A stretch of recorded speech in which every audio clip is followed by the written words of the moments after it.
Bonjour, hi friends, it's Alex. Welcome back. Today we're making something cozy and comforting as we're now officially in the fall season. We are making Tan Tan Ramen. So it's basically a Chinese style ramen. It's a coconut miso base soup that is a little bit spicy with some homemade chili crisp that you can use my recipe. So please watch the video if you want to watch the recipe and to make it at home. It's definitely worth it. It's good with this recipe.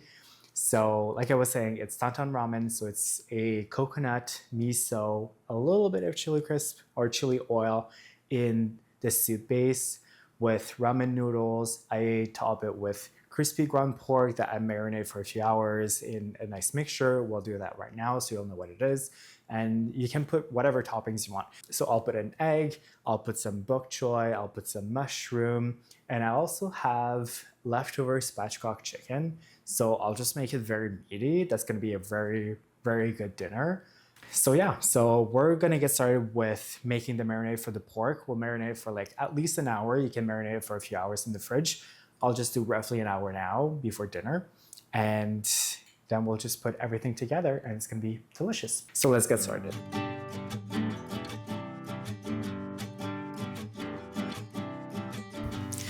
Okay, so we'll get started with the pork. So we have ground pork here in this bowl. So I have roughly, I think 8 ounces of pork. You can do the amount that you want. If you prefer more, do more. If you prefer a little bit less, do less. You can also do that with tofu. You can do that with some ground beef. If you don't like pork, you can use alternatives. It's really up to you. So we're gonna get started by adding a bunch of different stuff to marinate the pork, and it's gonna turn out so good. So I always keep these cubes of fresh ginger in the fridge. So I buy a lot of garlic. Sometimes I find it at Costco, organic ginger. It's really worth it to buy the organic ginger because it actually tastes different. You get a lot more punch out of the same amount of ginger. So it's definitely worth getting the organic ginger. Sometimes you can find it at Costco.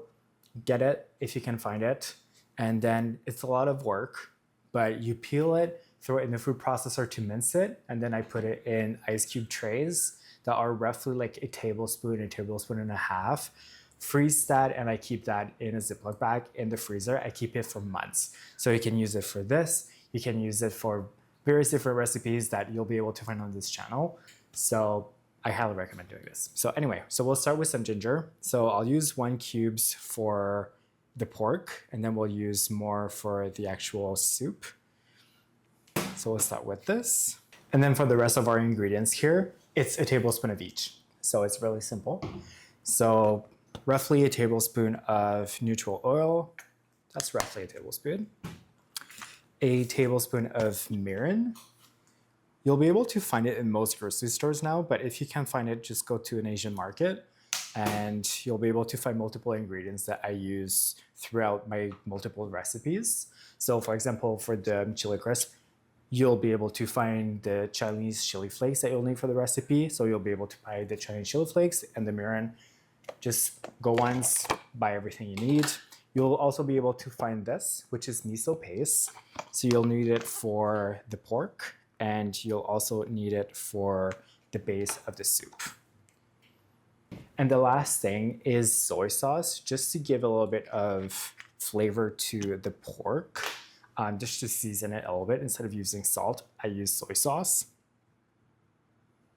And like I said, a tablespoon of each. And then what I do, use your hands, best tools in the kitchen. So just rig the pork and mix everything together. You could mix the marinade in a different bowl and then just whisk it and then add it to the pork. I prefer to just mix everything in one bowl. Less dishes, more efficient. I prefer it this way. So we'll just throw everything together like this. Make sure that you don't have clumps of ginger or miso paste. Make sure that everything is well incorporated. So once everything is kind of incorporated like this, I'll just keep it on the counter covered for roughly an hour. Or you can do that the night before or the morning of, and then you can just keep it in the fridge and then it'll be ready for when you're ready to make dinner. Oh, and I just remembered I actually forgot to also add 2 cloves of garlic. So add 2 cloves of garlic to this. Just mix it again and just leave that to marinate. So while our pork is marinating, we'll just finish preparing the rest of our toppings. So the bok choy is already in the fridge. It's already washed. So we'll just have to blanch that. For now, we're just going to slice the mushrooms and we're just going to slice the leftover spatchcock chicken that I made earlier this week. We'll throw that in there just to finish our fridge, clean our fridge, use everything that we have. And yeah, that's going to be our toppings. So I have 2 clean bowls here. One will be for the chicken, one will be for the mushrooms. We'll just start by slicing up the chicken. Oh, and we have some leftover roasted potatoes as well that we won't use today. I'll just keep them for my husband because he loves potatoes, so that'll be for him. And for the chicken, I'll just slice it up. You could cube it if you want. I'll just do slices, and I'm probably just gonna throw it in the broth to warm it up. You could remove the skin if you want, but this one is a nice flavoring that I think will actually be good with the soup. So it's my version of a plain spatchcock chicken. So I put in some paprika, some onion powder, some garlic powder. So I think it'll go well with everything. So I'll just keep it on.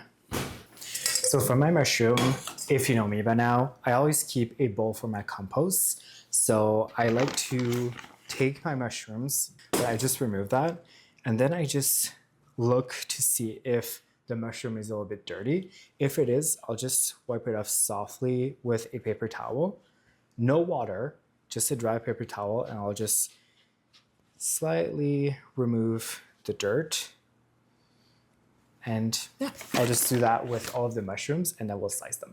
It smells so good. So now we have our mushrooms and our chicken. Our mushrooms, will pre-cook them in a pan just to make sure they're all brown and nice. And for the chicken, we'll just wait until it's ready to be put in the broth. When the broth is warm, we'll put the chicken in it to warm it. And yeah, and then we'll be able to enjoy. And now for the broth, for the ramen, let's start with 1 can of coconut milk. Just throw the whole thing in there. 2 cups of chicken broth. 1 tablespoon of soy sauce. Half a tablespoon of rice vinegar. Roughly 1 tablespoon of grated ginger. And 2 tablespoons of, I use almond butter, you could use peanut butter. So you'll do 2 tablespoons of that. And then you'll just put it on the stove on medium heat just to simmer it for a few minutes and make sure to whisk everything together so you don't have just the almond butter at the bottom of the saucepan. So now we'll switch to the kitchen view where we'll warm this up and we're also gonna do all of our toppings. So we'll change views and you'll see everything that I'm doing to finish this dish. Bonjour, hi friends. It is me, Alex, again, but this time it is Alex from the future editing this video, and I don't know why, but I guess I just assumed I was going to do a voiceover because I just completely stopped talking for like the next 15 minutes of putting this dish together. So I'm just going to walk you through the steps. So in the saucepan with everything for the broth, I'm just simmering that down for like roughly 10 minutes just to make sure everything is well combined. In a skillet, I am roasting the mushrooms. I'm just getting rid of the excess moisture because no one wants watery mushrooms in their ramen. And in the second saucepan, I am boiling some eggs. You can do less than 7 minutes if you prefer more runny yolk. I don't like mine too runny, so that's why I did 7 minutes. I'm also switching to the pork in the same skillet that I was cooking the mushrooms. Oh, this was a fabulous shot that I tried to do. So yeah, so part 2, you can see the fabulous broth. And as I was saying, I am now cooking also the pork. So I go on medium high heat with oil at the bottom to really crisp it up. On camera, it looks burnt. It was definitely not burnt. It was just delicious. And the last few steps are boiling the noodles, blanching the bok choy, and also for this time around, I had the leftover spatchcock chicken, so I'm just gonna add that to the broth to warm it up. But usually, you wouldn't necessarily have any chicken. And I think the key thing here is to also try to reuse a lot of the same pots, the same pans to be more efficient and have less dishes. And for our lovely ramen, we finally have everything ready. So we're just gonna assemble our bowls. So we're gonna start with our rice noodles. So we're just gonna put that at the bottom of the bowl. We have our lovely broth that we put together with some chicken in it.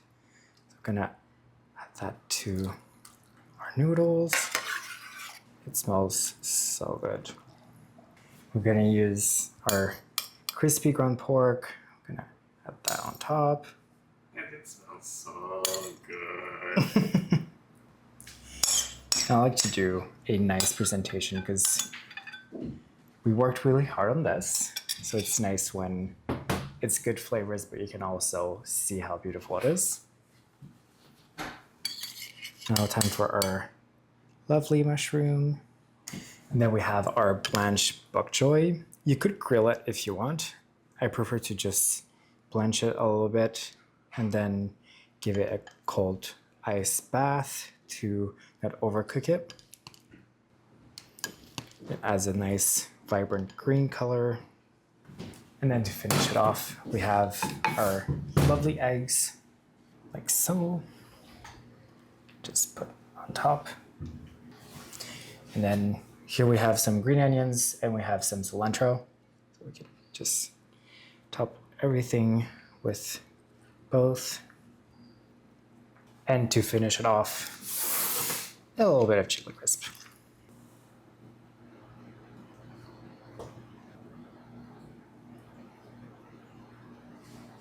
And some sesame seeds. And here we go, Tan Tan Ramen. And if you're like me, you like to prep ahead of time. So I have some broth left over, so maybe we'll eat that again this week. If you want to make this dish at home, the full recipe is already live on my blog, alexdionkanjer.com. You can find it under Tan Tan Ramen. So I highly recommend you make it today. It is cozy and comforting. It's ideal if you want to make something with some friends, with your partner, or even just for yourself. Let me know in the comments when you do it at home and follow for more elevated yet approachable recipes. I'll see you very soon. Okay, bye.